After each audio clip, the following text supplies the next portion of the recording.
Kolluru వెలుమలలో best flat కోసం చూస్తున్నారా? రాధే స్కైనే ఎంచుకోండి.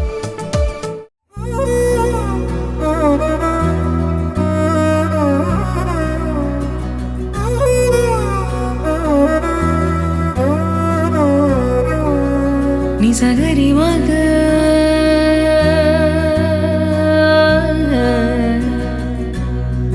నిసగరి పా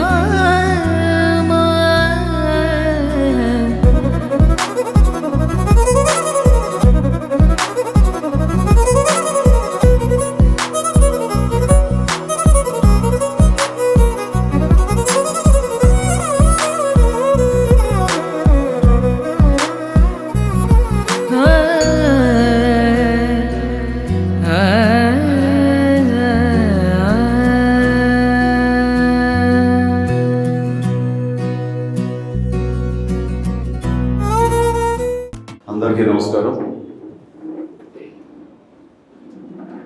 ఇటు శేఖర్ నా చిన్నటి మిత్రుడు, ఇప్పుడు బ్లడ్ బ్యాంక్లో సిఇఓగా ఉన్నాడు.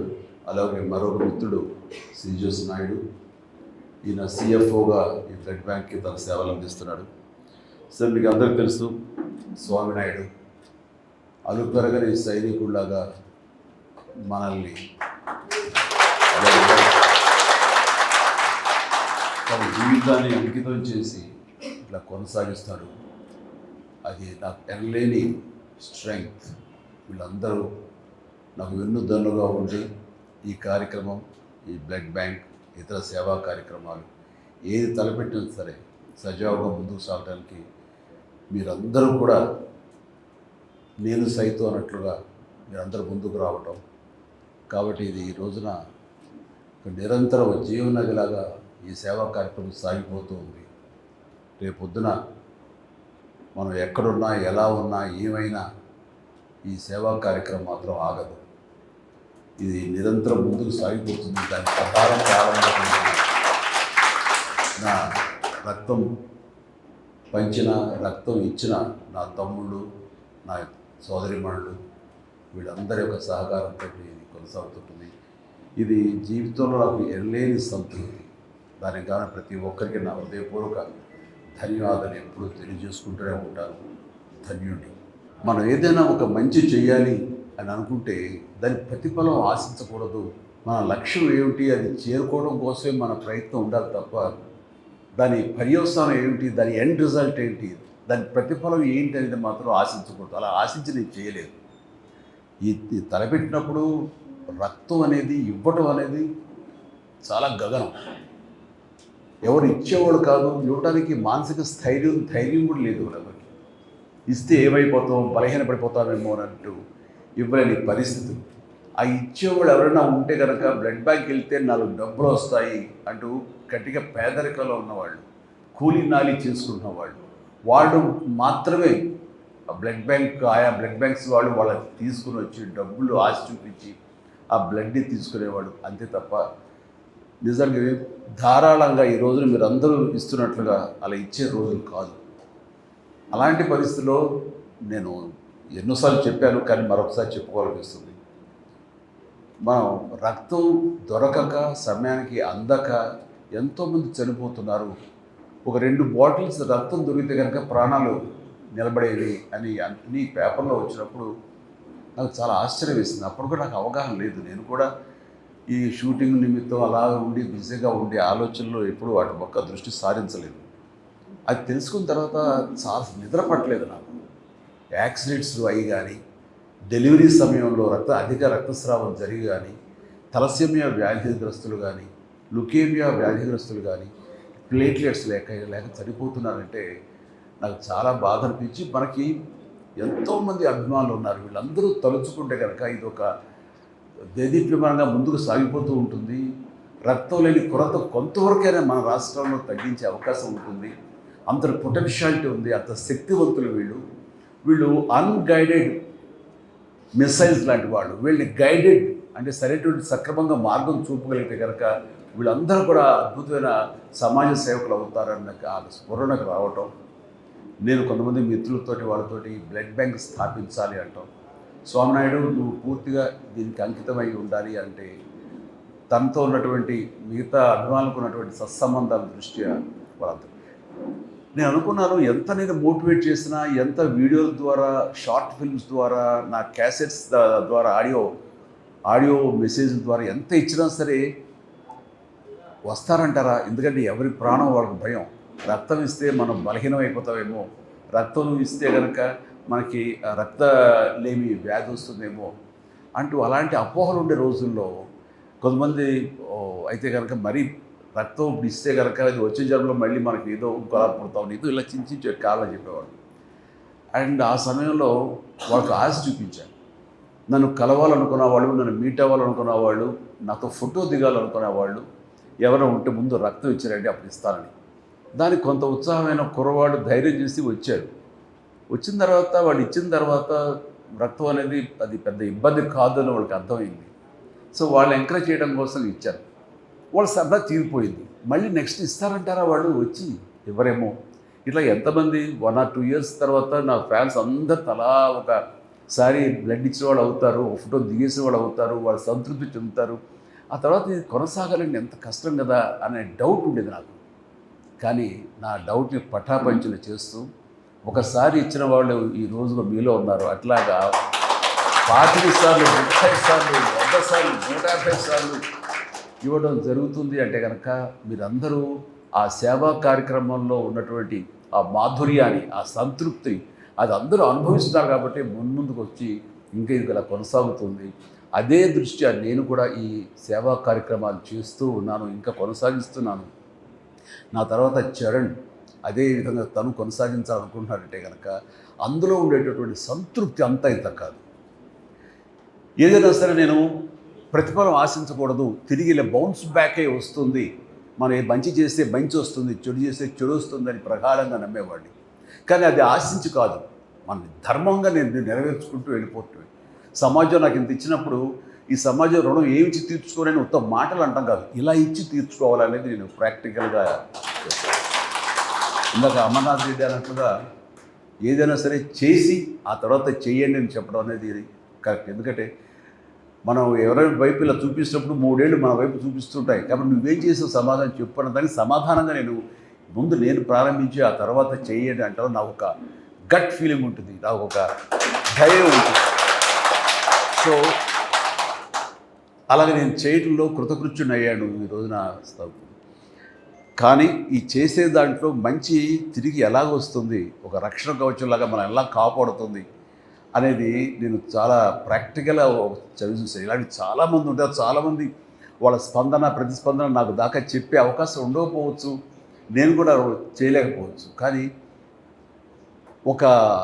ఈ మధ్య సంవత్సరాల్లోనే అది అందరికి తెలిసిన విషయం ఏంటో చాలామంది, నేను పిఎం గారి తోటి ఒక అల్లూరి సీతారామరాజు విగ్రహావిష్కరణ సభలో పాల్గొన్నప్పుడు అది చూసి ఒక వ్యక్తి, ఒక రాజకీయ నాయకుడు అండ్ కొన్ని అవాకులు చవాకులు వెళ్ళాడు నా మీద. అప్పుడే రాజకీయాల్లో లేను, రాజకీయాలు వద్దనుకు దూరంగా వచ్చేసిన వాడిని.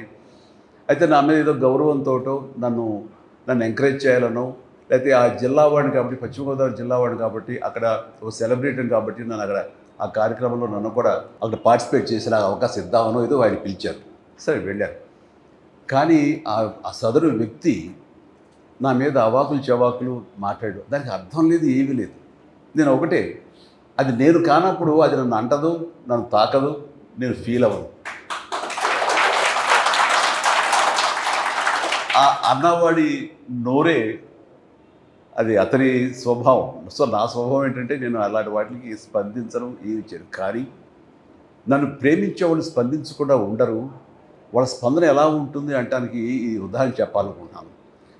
అదే వ్యక్తి ముంపు గ్రామాలకి ఈస్ట్ గోదావరికి వెళితే ఒక ప్రౌఢ, ఒక అమ్మాయి బిడ్డ తల్లి, ఒక మోదుగురు రైతు ఫ్యామిలీ లాగా ఉంది, రిచ్ ఫ్యామిలీ.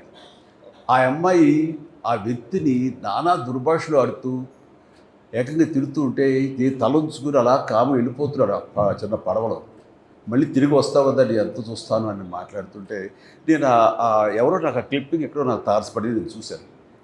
మామూలుగా ఫ్యాన్స్ రెచ్చిపోవడం ఇలా ఉంటే కనుక అనవసరం చేస్తున్నారే, లేకపోతే బాగున్నాయి, ఎందుకో సర్లే వాళ్ళ ఆవేశం అలాంటిది అంటూ మళ్ళీ సర్దుకుంటాను. కానీ ఆ అమ్మాయిని చూస్తుంటే, ఆ గృహిణి నాకు చాలా ఆశ్చర్యంగా అనిపించింది. చూస్తుంటే మనలాంటి మాస్ ఫాలోవర్ లేదు, చాలా క్లాస్ లేడీ. నాకు ముచ్చట కలిగి ఎవరు ఆవిడ, ఎందుకు ఒకసారి రమ్మనండి నేను అన్నాను. రావటం కుదరలేదు అనుకుంటా. సారీ, ఆవిడెవరో తెలుసుకుంటాండి అన్నాను. తెలుసుకుంటే వీడియో ఒకటి అమ్మాయిది ఇంటర్వ్యూలా చేసి అది నాకు పంపించారు. అది బయటకు కూడా సర్క్యులేట్ కాదు నా పర్సనల్గా. ఆవిడ అన్నమాట ఏంటంటే, ఆయన మాకు ఏదో పెద్ద పెద్ద మాటలు మాట్లాడింది అనుకోండి, ఏదో భగవంతుడు దేవుడిని ఎవరిని చెప్పదలుచుకోలేదు. ఆయన మాకు చాలా ఆరాధ్యం అండి. అది ఏమో అంత ప్రేమిస్తావా, అంత ఇష్టపడతావా, ఈ సినిమా అంత బాగా చూస్తావా, అంత అభిమానం అంటే నేను అభిమాని కానే కాదు. సినిమాలు అంత సినిమాలు చూస్తాను, అలాగే ఆయనతో చూస్తాను తప్ప అభిమానిగా నేనేం ప్రేమ పెంచుకోను. మరి ఏంటమ్మా ఒక మాస్ అభిమాని కంటే అంతగా నువ్వు రెచ్చిపోయావు అక్కడ ఏంటంటే, ఆయన నా బిడ్డకు ప్రాణం పోసాడండి అని చెప్పేసి ఒక 8 సంవత్సరాల బాబుని రమ్మని పిలిచి ఆయన కూర్చోబెట్టి వీడేనండి. వీడికి డెంగ్యూ వచ్చి రక్తం దొరకక ప్లేట్లెట్స్ తనకి ఇవ్వాల్సిన సమయంలో ఇవ్వలేక తను ఇంకొక 48 అవర్స్ 2 రోజుల్లో కనుక ఇవ్వకపోతే చచ్చిపోతాడు నీరసించిపోయి మంచానికి అతుక్కుపోయాడు. ఇది పరిస్థితి. అక్కడ రాజమండ్రి కానివ్వండి, కాకినాడ కానివ్వండి, ఏ ప్రాంతంలో ఏ ప్రభుత్వ ఆసుపత్రులు కూడా ఎక్కడ చూసారు బ్లడ్ దొరకని పరిస్థితి. చూస్తూ బిడ్డ చచ్చిపోతున్నాడు. అదే ప్లేట్లెట్స్ ఉంటే కనుక బతుకుతాడు. ఎలాగని మేము అందరూ ఆలోచిస్తుంటే ఎవరో సలహా ఇచ్చారు, బ్లడ్ బ్యాంక్కి ఫోన్ చేయమ్మా హైదరాబాద్కి, వాళ్ళు ఏదో మార్గం చెప్తారు వస్తారు. ఎక్కడ హైదరాబాద్ అయ్యా, ఎక్కడిదయ్యా, ఎవరిస్తారు, ఏంటి, ఎలా రెస్పాండ్ అవుతారు, మాకు అందుబాటులో ఉంటారంటే ప్రయత్నం చేయమ్మా అన్నారు. ఇక్కడ ఫోన్ కాల్ రాగానే మన అద్భుతమైన స్టాఫ్, బాధ్యత గల మన స్టాఫ్ వెంటనే ఫోన్ అందుకుని సో స్వామినాయుడికి తెలియజేస్తే స్వామినాయుడు వెంటనే అక్కడ ఉన్నటువంటి మరి కొంతమంది ఫ్యాన్స్, మన ఫ్యాన్స్ ఎక్కడున్నా సరే వాళ్ళందరూ బ్లడ్ ఇక్కడ దాకా వచ్చి ఒక అవసరం లేదు, వాళ్ళందరూ గ్రూపులుగా ఏర్పడతారు. ఎవరికి ఏ గ్రూప్ బ్లడ్ కావాల్సి వస్తే వాళ్ళందరూ ముందుకు వచ్చి వాళ్ళు లైవ్లో బ్లీడింగ్ ఇవ్వడం జరుగుతూ ఉంటుంది. అట్లాగా రేర్ బ్లడ్ అయినా సరే ఆ కుర్రవాడిది 5-6 మంది కుర్రవాడు ముందుకు వచ్చి ఆయా హాస్పిటల్కి వెళ్ళి వాళ్ళు ఇవ్వడం జరిగింది. జరిగిన తర్వాత ఆ బిడ్డ బతికాడు, ప్లేట్లెట్స్ ఎక్కించడం బాగుంది. చెప్పండి ఇప్పుడు నా బిడ్డ చేతితో చూస్తుండగా చనిపోయి బిడ్డని మరి బతికి బట్టగట్టాడు, ఇదిగో ఇలా తిరుగుతున్నాడంటే మరి ఆయన నాకు దేవుడు నాకు ఏమవుతాడు అన్నారు. ఆ మాట మరి ఎందుకు అంతే మరి ఏమిటి అలాంటి ఆయన అంటాడా మన మాటలు, వాడి బుద్ధి జ్ఞానం ఉందా అంటూ ఆవిడేవో తిట్టేసింది, అయిపోయింది. అంటే మనం చేసిన పుణ్యం ఎక్కడికి పోదు, తిరిగి అది మనకి వెనకాల మనకి వస్తుంది. అందుకనే మీ అందరికి కూడా ఇలాంటి మంచి కార్యక్రమాలు మీరు చేయటం మూలంగా అది మీకు ఆశీస్సులు అయ్యి మీ బిడ్డల్ని, మీ తల్లిదండ్రులు, మీ ఇంటిని మీకు ఒక రక్షణగా ఉంటుంది. అందుకని ధర్మో రక్షిత రక్షత అంటారు. అట్లాగా మీరు మంచి పనులు చేస్తే అదే మంచి బౌన్స్ బ్యాక్ అని ఇక్కడ శంకర్ మహంత్ గారు ఉన్నారు. మరి ఆయన సౌమ్యుడు, ఎంతో మంచి చేసి మంచి ఆలోచిస్తాడు, మంచిగా ఉండాలి, తన వంతు ఏదో సహాయ కార్యక్రమాలు చేస్తుండొచ్చు, ఆయన ఎన్నో పుణ్య కార్యక్రమాలు చేస్తుండొచ్చేమో.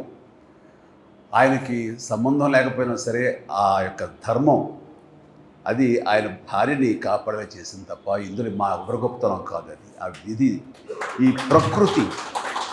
ప్రకృతిని మీరు దేవుడు అంటారా, దేవత అంటారా, మరొకటి అంటారా తెలియదు.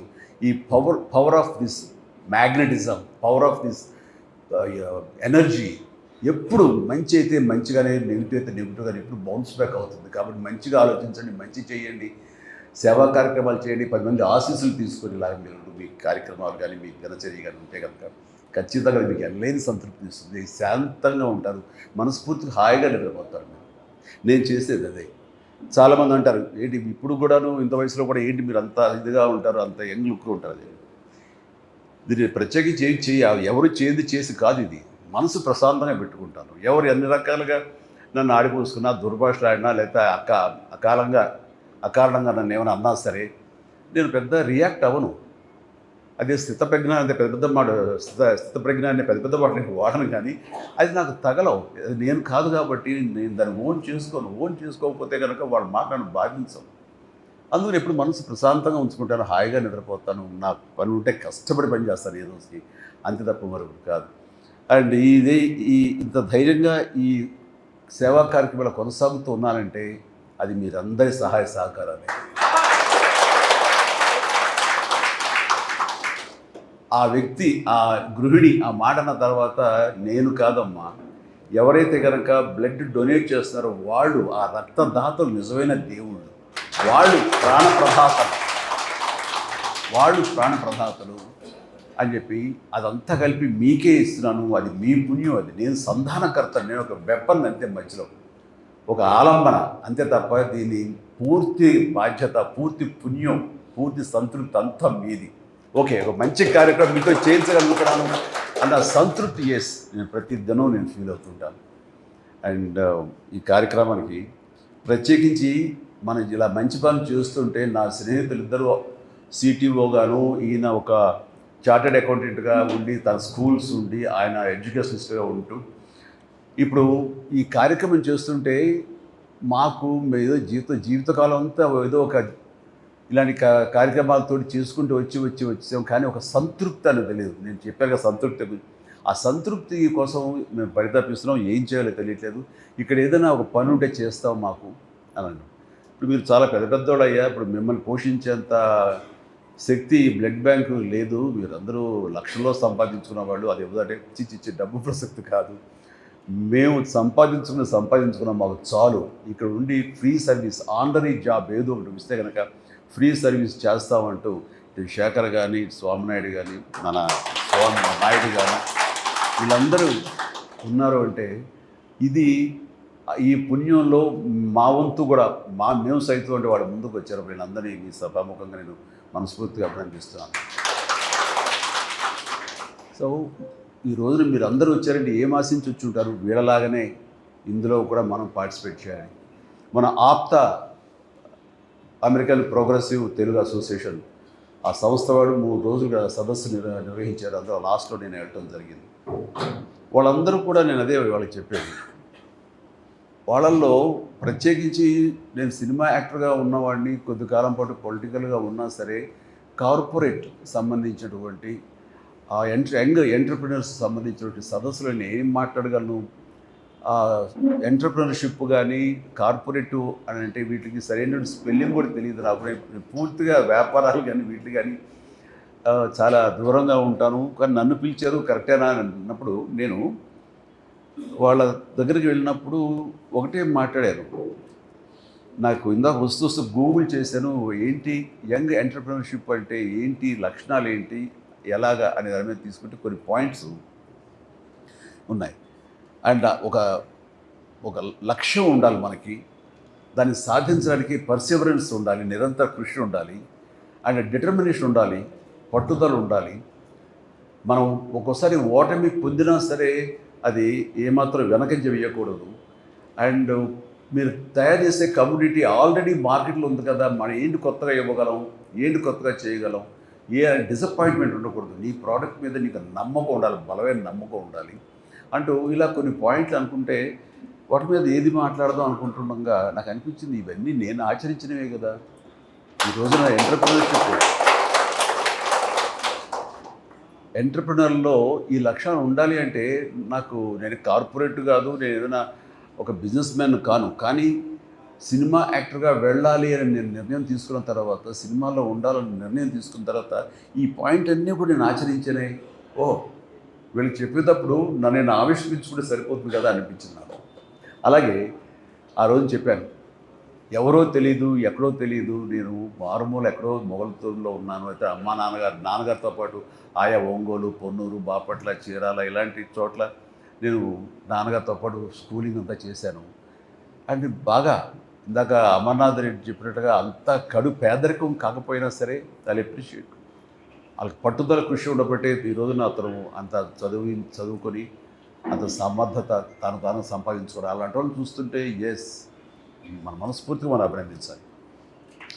అండ్ నాకు అనిపించింది నేను కూడా అలాగే మామూలు సాదాసీదా లో మిడిల్ క్లాస్ ఫ్యామిలీ నుంచి వచ్చిన వాళ్ళం.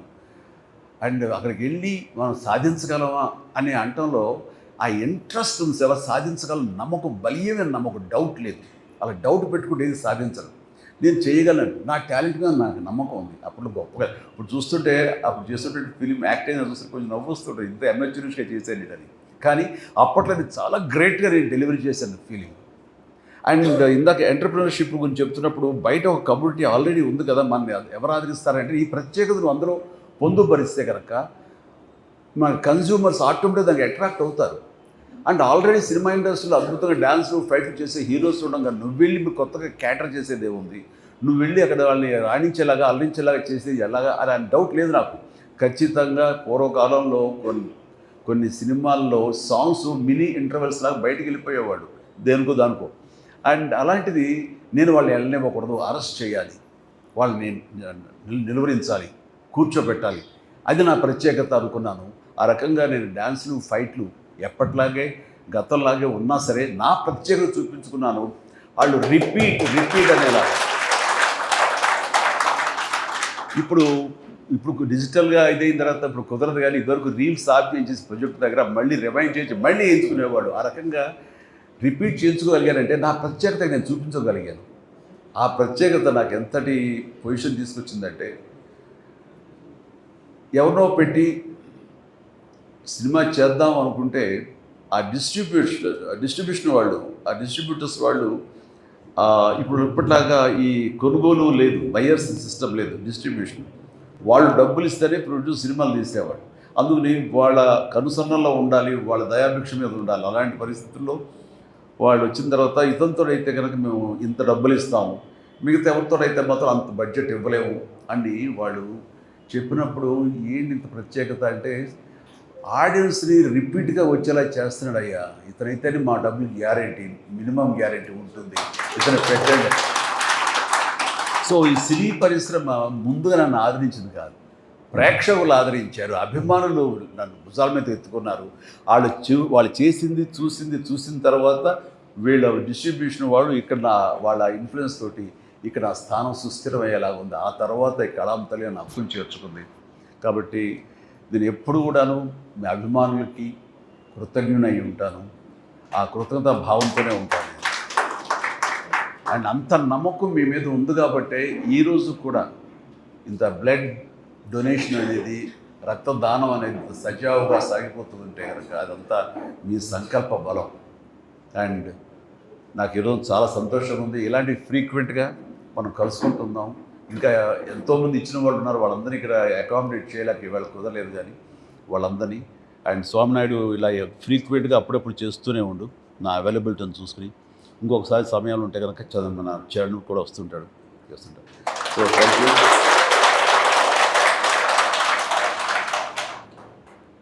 ఇలాగా చాలా సంతోషం శంకర్ మహంతి గారు, మీ యొక్క ఎక్స్పీరియన్స్ మీరు చెప్పి చేశారు. ఆవిడ ఆరోగ్యం బాగుండాలి, మీరు అందరూ చాలా బాగుండాలని, మీరు ఇండస్ట్రీలో నిలదొక్కోవాలని ప్రయత్నం చేస్తున్నారు. ఖచ్చితంగా మీకు ఆ నమ్మకం పెట్టుకోండి, మీకు బాగుంటుంది. అండ్ ప్రతి వాళ్ళకి మనిషికి ప్రతి ఒక్కరికి నా హృదయపూర్వక ధన్యవాదాలు. Thank you. So nice sir.